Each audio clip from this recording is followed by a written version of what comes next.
Bonjour à tous et ravi de vous retrouver dans Voyage en cuisine. Au menu du jour, on vous propose un grand classique de bistrot et de brasserie parisienne, le croque-monsieur. C'est pas joli ça? C'est pas gourmand? Gourmand, irrésistible oui. À l'origine, le croque-monsieur est un plat simple qui repose sur 3 ingrédients. Pain, jambon, fromage. Mais celui de Stéphane Reynaud est une version de haut niveau. Vous mangez ça, et après au lit, et ça y est, c'est parfait. Avant de se coucher, le chef a fait une petite virée avec notre reporter Alexis dans les rues de Paris pour aller dénicher les meilleurs produits Du fromage, du fromage, du fromage. et faire la tournée des copains. Pas mon poulet. Assiette surtout. Ça va? La mafia auvergnate, elle est là, on l'a retrouvée. L'esprit brasserie, c'est ce qui manque à Chloé. Cette Parisienne vit à Athènes où elle cuisine aussi bien grec que français. Et si notre croque-monsieur vous a fait saliver, rendez-vous en fin d'émission pour notre rubrique À vos marmites. Mais tout de suite, j'ai l'immense plaisir de retrouver notre reporter du jour. Bonjour Alexis. Bonjour Pierre. Alors vraiment, ton reportage, il a ravivé des souvenirs d'enfance. Parce qu'à la maison, le samedi soir, c'était souvent croque-monsieur. Toi, c'était le samedi, moi, c'était le dimanche. Avec mes frères, on avait, tu sais, cette machine qui te permet de faire à la fois des gaufres et des croque-monsieur. Et on adorait ça. Et surtout, ce qu'on aimait bien, c'était ce nom, croque-monsieur. C'est quand même amusant. Mais derrière ce nom, il y a une histoire, tu vas voir, pas piquée des hannetons. Une histoire typiquement de comptoir. On raconte que le croque-monsieur a été inventé en 1910 par un certain Michel Lunarca. C'était le patron d'un café parisien qui avait la réputation d'être cannibale. Un soir, c'est la tuile. Plus de baguettes pour faire ses sandwichs. À la place, il décide d'utiliser du pain de mie qu'il fait griller au four. Et quand on lui demande « Qu'est-ce que vous avez mis dans votre sandwich ?» il répond « De l'homme ». Alors, dans d'autres versions, il aurait dit « De la viande de monsieur ». D'où ce nom, croque-monsieur. Et ça, c'est de la légende, on est d'accord? C'est très probable. D'abord, parce qu'on n'a jamais eu trace de la véracité de cette légende. Ensuite, on n'a jamais réussi à mettre la main sur ce patron de café.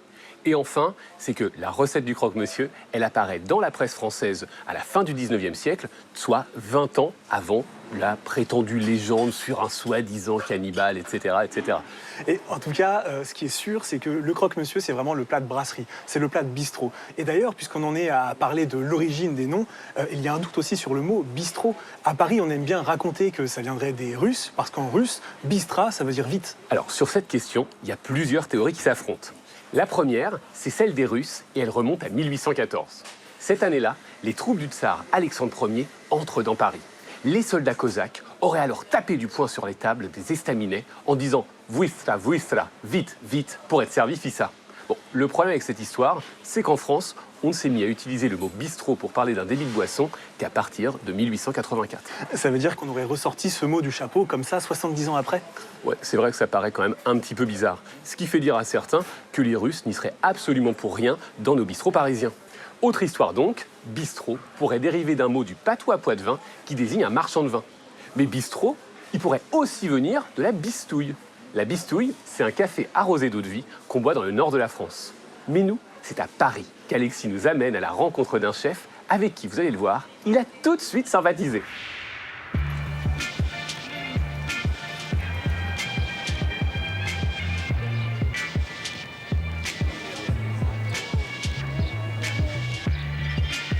Heureux de vous retrouver ici, emporté par la foule sur la place du Tertre, butte Montmartre. Et c'est ici que serait née une légende, celle des bistrots parisiens. Je vais même vous montrer, juste là, il y a une petite plaque qui raconte cette histoire. Et pour parler de ce lien qui unit les Parisiens et leurs bistrots, j'ai rendez-vous avec un chef, Stéphane Reynaud. C'est un amoureux de cette histoire et c'est un amoureux de la cuisine des bistrots. Et il m'a donné rendez-vous dans un établissement qui lui tient particulièrement à cœur. Le temps de descendre d'ici et on va le retrouver tout de suite.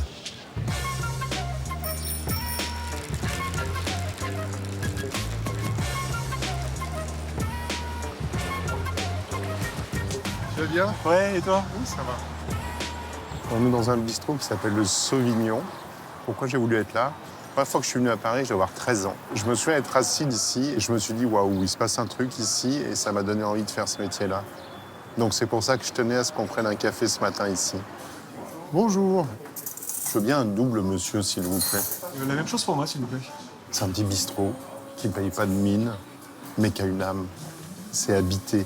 Et les endroits habités, pour moi, c'est les endroits qui valent tout l'or du monde. Merci.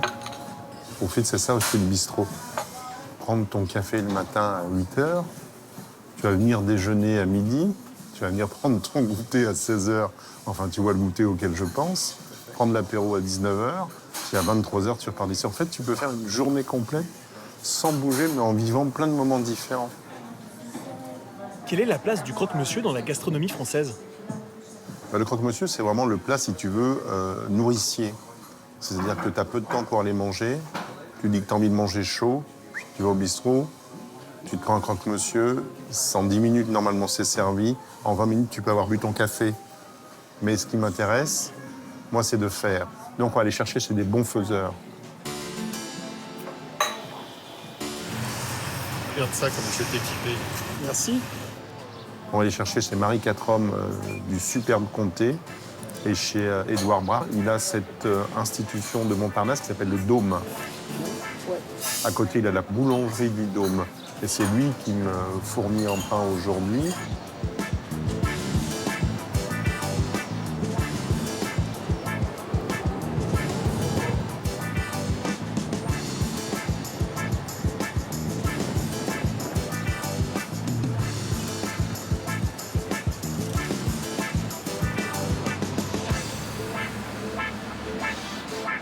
Qu'est-ce qu'on utilise comme pain pour le croque-monsieur? Parce qu'à l'origine, c'était pas le pain de mie. Si, au départ, courant c'était un pain de mie industriel. un peu indus. Mais après, c'est toujours la même chose. Qu'est-ce que tu as envie de faire manger à tes clients? Moi, là, il me fait un pain aux graines de campagne. Déjà, c'est un gâteau à le manger tout seul. Donc, si on rajoute un peu de fromage et un peu de jambon, là, ça devient encore une fois un plat 3 étoiles. Il a mis sa belle veste. Bonjour, monsieur. La nouvelle génération de restaurateurs. Pas mon poulet. Surtout, ça va. Bonsoir. Bonjour monsieur. Le doudou, il a la brasserie. Maintenant, il a la boulangerie et la poissonnerie, plus le bistrot d'à côté.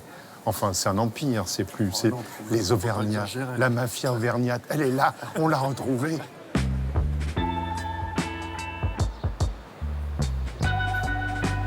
On va chercher le pain pour faire le croque-monsieur. Donc un pain de campagne aux graines. T'entends? Et tu soupèses, je peux te dire que tu en as du pain là-dedans. Ça fait pas semblant. On va prendre ce pain, monsieur Brard, s'il vous plaît. Avec plaisir. Hop. En plus, c'est servi par le patron. Ah bah, ça rigole pas. Ah, ça rigole pas. Non, non, non, non. C'est pour ça qu'il a mis sa jolie veste rouge Je aujourd'hui. regarde tous les jours pour qu'on me voit le noir. Super, merci mon doudou. On va se régaler, on va chercher du fromage maintenant. Allons-y. C'est parti. Donc là, tu vois, c'est ma route du matin, ça.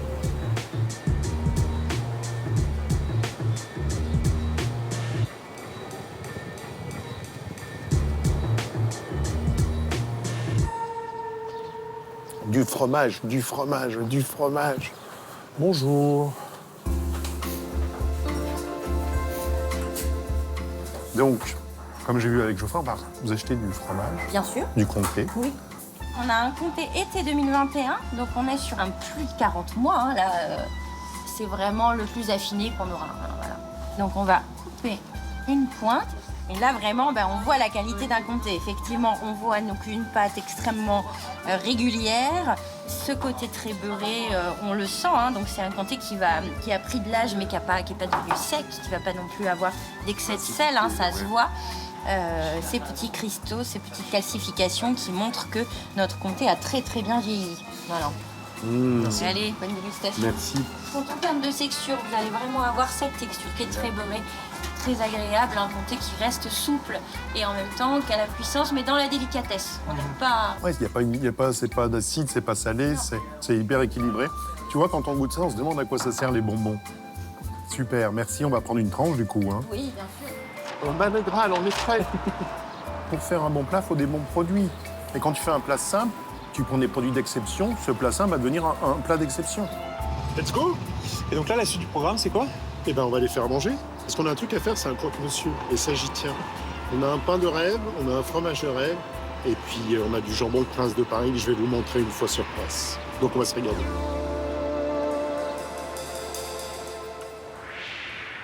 Bon, Pierre, on pouvait pas parler de Paris sans parler des Auvergnats. Dans les métiers de bouche, ils sont partout. On me dit même qu'il y en aurait sur le plateau. Donc Alexis, mollo sur les clichés. Hein. Les clichés du genre les Auvergnats sont radins, par exemple.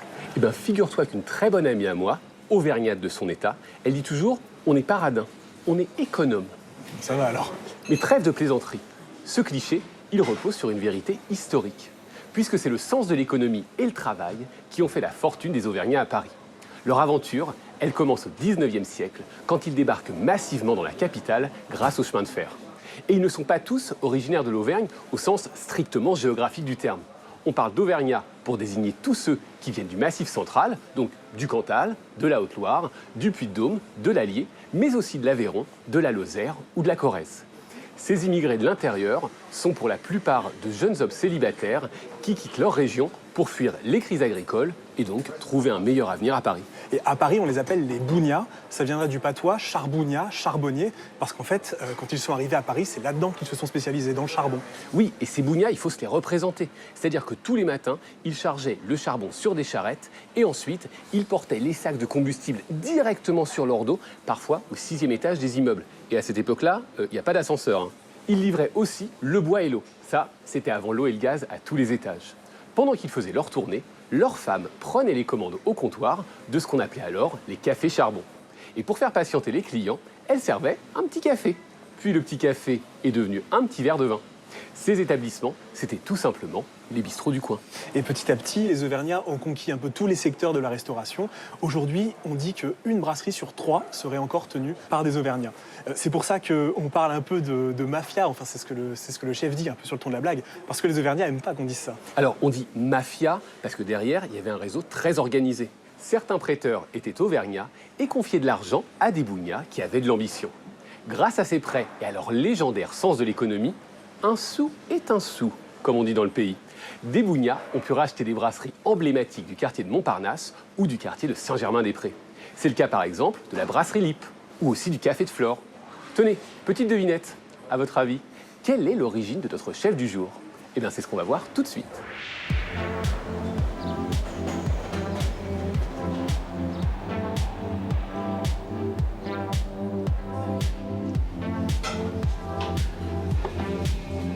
Donc tu vois, tout ça ne peut pas se faire sans une équipe. Romain, dis bonjour à monsieur. On est au restaurant Guimont Général dans le 7e, on est à côté de la place de Breteuil. Donc cette partie du 7e, en fait, c'est un petit peu comme ce que j'imagine moi de la province à Paris. Un matin au réveil, ma femme me dit « J'ai rêvé le nom de ton prochain restaurant, ça va s'appeler Guimont Général » et j'ai fait « Tu as raison ». Un bistrot sympathique, convivial. Je dirais, on côtoie la personne qui va boire son café à 1,50 € au bar et à table qui vont boire une Romanée Conti à 12 000 €. J'aime bien cet éclectisme et pour moi, ça, c'est le comble du luxe où chacun se sent chez soi. C'est ça l'idée du bistrot. Aujourd'hui, on va cuisiner un croque-monsieur, quelque chose qui paraît extrêmement basique, mais en fait, qui peut devenir un plat 3 étoiles à partir du moment où on choisit bien ses produits. Vous faites un croque-monsieur qui va être fait avec un vrai pain de campagne aux graines, un comté sublime, vous avez vu où est-ce qu'on est allé le chercher, et un jambon Prince de Paris. Donc le jambon Prince de Paris, c'est les derniers faiseurs parisiens qui vont vraiment préparer ce jambon à la main, avec de vrais morceaux de viande, et puis un petit peu de crème, et pour terminer, de la ciboule. Et alors, avec ou sans béchamel, toi, c'est pas ton choix? Avec ou quoi? Avec ou sans béchamel? Avec ou quoi? Mais sans béchamel, évidemment. Pourquoi mettre de la béchamel? Le comté suffit lui-même, on rajoute un petit peu de crème pour amener le moelleux, et dire tout ça va fondre. Ça suffit, on n'a pas besoin d'autre chose. On ne va pas s'embêter à faire une béchamel. On va commencer à émincer la ciboule. Donc c'est des petits oignons magnifiques. Et pourquoi c'est une recette que t'aimes bien, toi? J'aime bien parce que c'est tellement décrié, on a tellement des croque-monsieur qui sont faits justement avec ces mauvais jambons sur un pain de mie industriel que ça m'ennuie. Et moi, j'aime justement retrouver ce côté régressif dans le croque-monsieur, parce que c'était un peu notre repas du dimanche soir chez moi, où les restes de frigo faisaient office de jambon, les morceaux de fromage à corny faisaient office de comté, et on se faisait, c'était le vrai plaisir du dimanche soir de faire ces croque-monsieur. Donc c'est de le rendre vivant, de le rendre moderne, et de le rendre surtout extrêmement gourmand. Regardez ce magnifique comté, cristallisé à souhait. Ça a du goût, moi je peux vous le dire. On va juste enlever la croûte, le plus finement possible pour ne rien perdre. C'est quoi la quantité de comté que tu vas mettre? Énormément.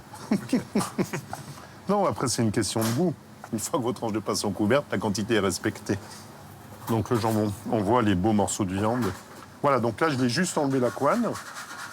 Je garde quand même un peu de gras, parce que pour moi, le gras, c'est le goût. Donc, ce jambon-là, je vais le couper au couteau. Pourquoi? Parce que j'aime la mâche. Voilà, donc là, j'ai mon jambon pour mon croque-monsieur.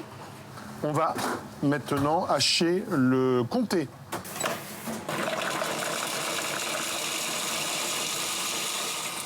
Il est vraiment haché grossièrement. C'est pas de la purée. Donc le fromage dans mon petit cul de poule, dans lequel je vais rajouter ma ciboule. Et on va rajouter un liant, donc c'est de la crème liquide. Et je mélange le tout. Et voilà. Ce fromage, si vous avez envie de mettre un peu de piment d'Espelette, libre à vous. Vous avez envie de mettre un petit peu, je sais pas, du cumin parce que vous adorez ça. Libre à vous, c'est une base. Cette base, vous l'utilisez, après vous la faites vivre à votre sauce. On va venir tartiner nos 2 tranches. Donc encore une fois, sur un vrai pain de campagne, au levain, à la graine.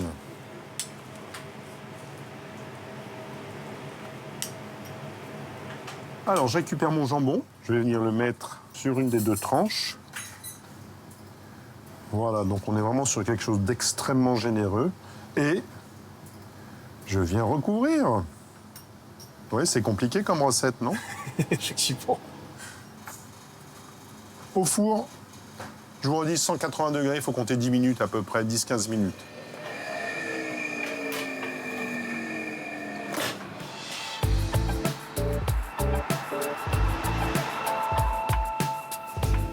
Venez, je vous fais visiter. Je suis originaire du Chambon-sur-Lignon. Donc forcément, je mets mon Chambon-sur-Lignon à la vue des gens. C'est des choses comme ça qui me touchent, en fait. Je pense que plus on vieillit, plus on a envie de se rappeler de ses racines. C'est ça qui est magique, je viens dans une ville comme Paris, c'est que chacun a envie d'amener son identité. Donc ça laisse la porte ouverte finalement à toute la France. Et le Chambon-sur-Lignon, c'est où? C'est en Haute-Loire. Mais où est la Haute-Loire, vous le savez? Eh ben, c'est Puy-en-Velay. Ouais, bravo. Encore un Auvergnat, on aurait pu s'en douter.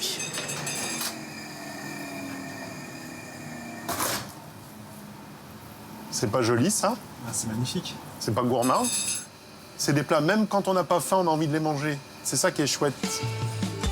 Alors, voyons voir ce que donne ce croque-monsieur.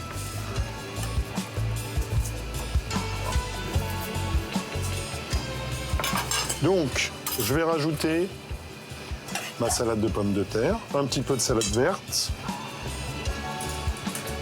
Et on termine avec notre fruit frais. Donc, en l'occurrence, aujourd'hui, l'ananas. Vous mangez ça, et après, au lit, et ça y est, c'est parfait. Maintenant, il n'y a plus qu'à. Parce que c'est bien beau de faire à manger. Il faut manger maintenant.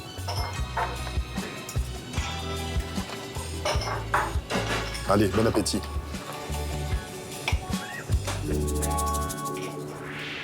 Waouh, j'imagine même pas à quoi ressemble son croque-madame. Bon, alors, je crois qu'il en fait pas, hein, mais je suis sûr que si tu lui demandes gentiment, il t'ajoutera un œuf au plat, sans problème.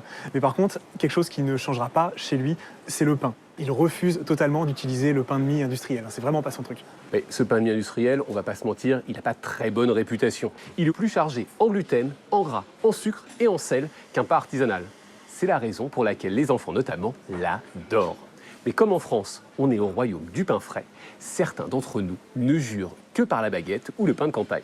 Et d'ailleurs, le pain de mie ressemble à un ancien pain français qu'on appelait le pain à la reine, qui était un pain blanc qu'on servait à la cour, un peu en opposition au pain noir des paysans. Mais ce pain de mie, on le doit surtout aux Britanniques et aux Américains. Les Anglais auraient inventé le moule en étain au tout début des années 1800, donnant ainsi au pain sa forme carrée. Les Américains ont ensuite inventé la trancheuse à pain automatique en 1928. C'est cet outil qui a permis l'industrialisation du pain de mie. Et pour les femmes au foyer, ça a été une véritable révolution puisqu'elles n'avaient plus besoin de couper le pain à la main. Et Alexis, est-ce que tu sais comment le pain de mie serait arrivé en France? J'en ai absolument aucune idée. Eh bien, dans les bagages des GIs au cours du débarquement. Bon, ça, c'est ce qu'on raconte, hein. En France, je sais qu'on en mange plus qu'il y a 10 ans, mais ça reste quand même un pain de dépannage. Ah oui, ça, le pain industriel, il représente moins de 10% du pain que nous mangeons. En Allemagne, c'est 45%. En Angleterre, 76%. Et la palme, elle revient aux Suédois, puisque le pain de mie représente, tenez-vous bien, 90% de leur consommation totale de pain. Alors, personnellement, j'ai jamais testé le croque-monsieur au pain de campagne, donc j'ai hâte de savoir ce qu'Alexis en a pensé.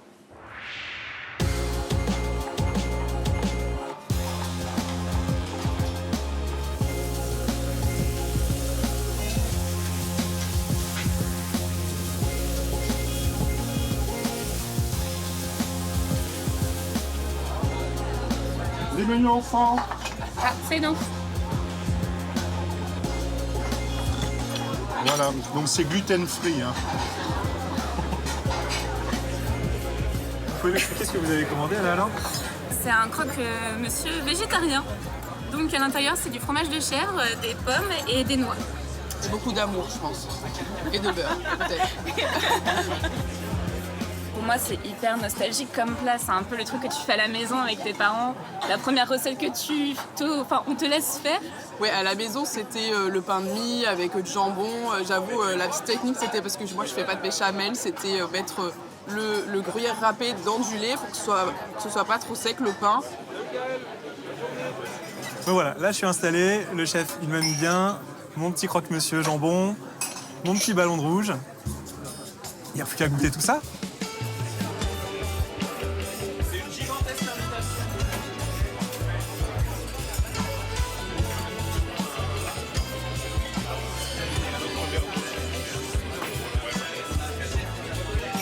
C'est vraiment la simplicité. Un fromage délicieux, un super bon jambon. Voilà, un pain exceptionnel. On n'a rien besoin de plus.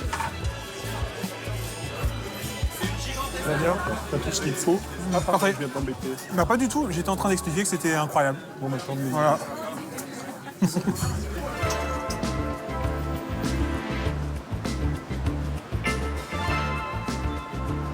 Bon, il est temps pour moi de laisser le chef se reposer, de quitter Oui Mon Général, mais l'aventure continue. Je vous emmène déguster un autre type de croque-monsieur. Alors celui-là, il n'est pas végé, il n'est pas au jambon blanc, oubliez tout ça. C'est un croque au caviar, s'il vous plaît. Et alors, vous allez me dire, est-ce qu'il me reste de la place après un énorme croque-monsieur? Pas vraiment, mais pour un croque au caviar, je peux faire un petit effort.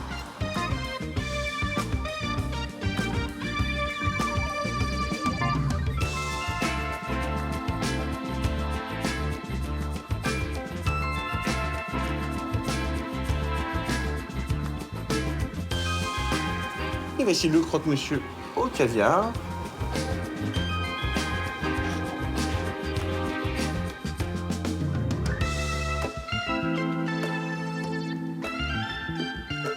C'est une pointe de salé d'iode. C'est très léger, très subtil.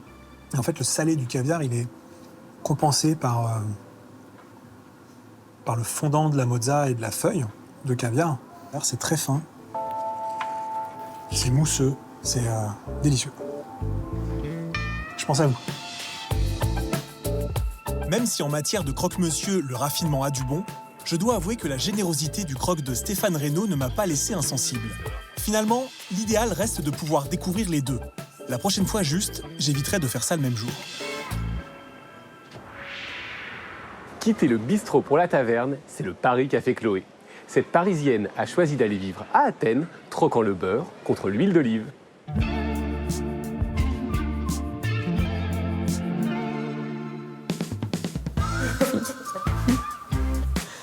Et la fillette, là. J'ai une double identité depuis la naissance parce que mon papa était grec et ma maman française. On passait toutes nos vacances en Grèce. Tu préfères la cuisine française ou la cuisine grecque? Alors ça, c'est difficile. Hein. Peut-être que je préfère la cuisine française. Pour le goût des aliments, c'est pareil. Je pourrais pas manger grec tous les jours, en fait. Je pourrais pas manger les plats cuisinés en sauce tous les jours, donc... ouais, la cuisine française. Et puis surtout pour les gâteaux, quoi.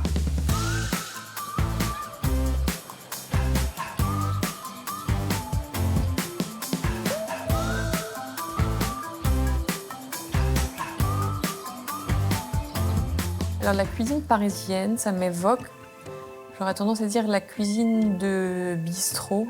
C'est un peu ce qu'on fait à la maison. Ma grand-mère française, dès qu'on venait déjeuner chez elle, j'apprenais plutôt vraiment le goût de chaque aliment, cuisiné séparément. Donc les patates revenues au beurre, qui avaient un goût spécifique. Les haricots, sur lesquels on va couper un peu de persil frais. C'est un peu tout ensemble dans les plats grecs. D'ailleurs, moi, je me plains toujours du fait qu'ils ne vont pas servir un légume vert cuit à l'eau ou à la vapeur. Regarde. Déjà, on veut notre petit livre de recettes. On sépare les œufs déjà? Alors, avec Zoé, on va cuisiner Des financiers avec les blancs et avec les jaunes, on fait des petits sablés. J'adore les gâteaux français. Donc, première chose que je fais en arrivant à l'aéroport, c'est de prendre un cannelé, un éclair au café, n'importe où. Je trouve qu'ils sont très bons partout. En Grèce, ce sera plus lourd, avec un peu plus de crème, beaucoup plus de sucre. Je suis toujours un peu obsédée avec un truc, genre l'huile d'olive, j'adorais ça. L'huile d'olive grecque n'avait pas le goût de l'huile d'olive qu'on trouvait en France. Donc, quand j'étais quand même plutôt adolescente, je ramenais ma bouteille d'huile d'olive et c'était un plat pâte huile d'olive seulement. Et il y a le goût de l'huile d'olive qui est pure, quoi. J'adore ça. Et du coup, j'ai du mal maintenant à digérer le beurre aussi. C'est un peu la honte. J'ai honte de dire ça aux Français où ma sœur, elle me dit « Comment ça tu veux... ?» Elle arrive ici, elle va acheter tout de suite une plaquette de beurre. Fondre dans une casserole. Ouais. Ah, tu vois, en France, on déjeune à midi et ici, moi, je ne mange pas jusqu'à 15h, en fait. Je vais prendre une pita. Mon vrai repas, ce sera avec les enfants, en fait, vers 17h, 18h, quoi. Avec ma sœur, quand elle vient avec ses enfants, c'est un problème parce que je crois qu'ils mangent à 11h30 à la cantine en France. Et elle est hyper angoissée avec ça. Mais nous, mes enfants, ils ont appris à attendre, quoi. Pour mes enfants, j'avais envie qu'ils grandissent dans une espèce de bienveillance que moi, je pouvais trouver en Grèce. Une chaleur de la part des gens. On les accueille à bras ouverts dans tous les lieux publics, dans les restaurants. Je les observais les premières années, je me disais, mais est-ce qu'ils ont fait tous des formations de pédagogie? Moi, je vais goûter, c'est clair, le financier. Tu vas me dire, Zozo, si on l'a réussi ou pas? Non, c'est très bon.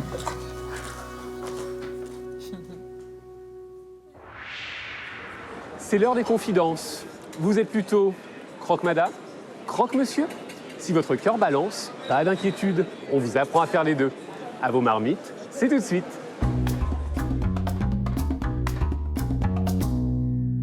Des chaises en bois courbées, des nappes à carreaux, des comptoirs en zinc, mais aussi des croque-monsieur.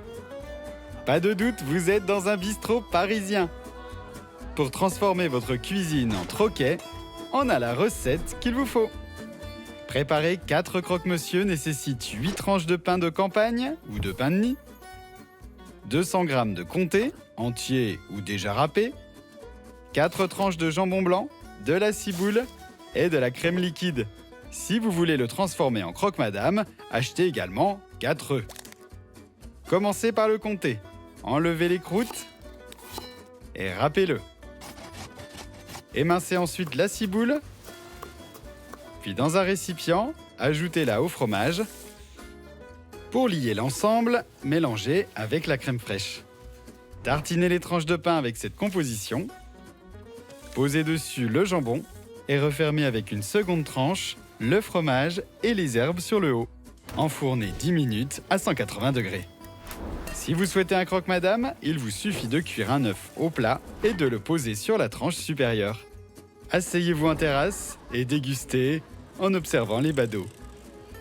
Retrouvez la fiche recette sur arte.tv. Voyage en cuisine, c'est déjà fini. Alors, à bientôt dans le métro et bien sûr, good appétit! Darkness knows us tight, and I have to